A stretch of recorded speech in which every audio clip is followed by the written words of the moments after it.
सम्पूर्ण देशवासीमा बिहान 8:30 को मेरो नमस्कार छ सबैजनालाई।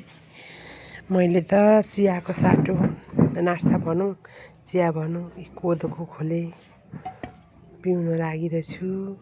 कोदोको खोले र भटमास लाएर खाँदाखेरि धेरै मिठो हुन्छ।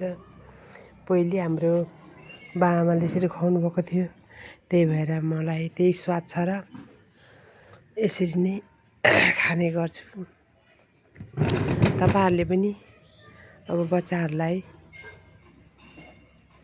भ्याउनुहुन्छ भने जुटेछ भने बच्चाहरूलाई खुवाउने गर्नुहोस् यस्तो चिजहरू। किन पछि पहिले स्वाद पाएपछि मात्रै खाँदो रहेछ, स्वाद नपाएको बच्चाहरूले खाँदैन। किनभने अहिले मेरो भदैनीहरू नि अब मधेसमा त्यो खुवाउनु भएन। हामी चाहिँ पहाडमा जन्मी हुर्की गऱ्यौँ खायौँ। अहिलेको मेरो भदैनीहरू नि यसमा इन्ट्रेस्ट गर्दैन। त्यसैले गर्दाखेरि बच्चादेखि नै खुवाउनु पर्दो रहेछ। खान त खाइहाल्छ, बच्चाहरूलाई बानी लगाउनु पर्दो रहेछ। स्वास्थ्यलाई पनि राम्रो अनि सजिलो पनि।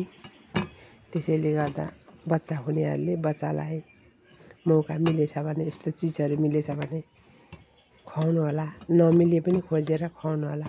अब अहिले हाम्रो नेपालमा बिस्कुट, कोदोको बिस्कुट, मकैको बिस्कुट आउँदैछ भन्छ। त्यो बिस्कुट चाहिँ खुसीले खाँदा होला, तर केले बनेको थाहा हुँदैन। अब यसरी यही कोदो हामीले खाँदाखेरि बच्चाहरू खानु मान्दैनन्। अब चामलको भात खाने बानी भएर अब त्यो बिस्कुट भनेपछि खाला नि गुलियो सुलियो भएपछि।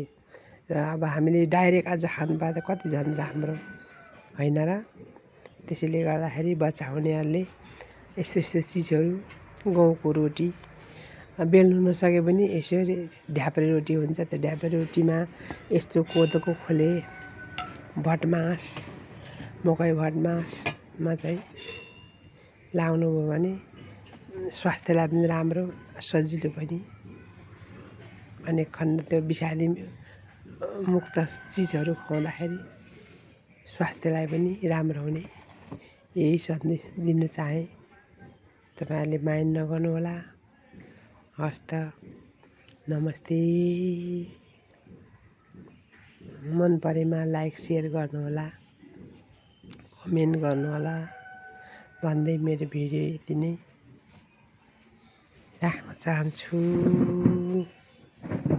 यसरी बाहिरको दृश्य हेर्दै बिहानी यतिखेर अबेला उठ्छु, चिसो लाग्छ मलाई। घाम नझुल्केसम्म उठ्दिनँ। त्यसैले गर्दाखेरि अब यतिखेर मेरो बिहानको नित्य कार्य सकियो।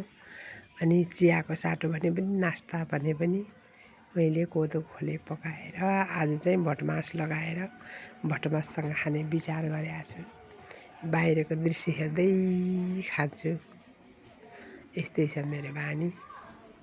हस्त नमस्कार। सबैजना सुस्वास्थ्य रहनु होला, सुखी रहनु होला भन्दै मेरो भिडियो यही अन्त्य गर्छु।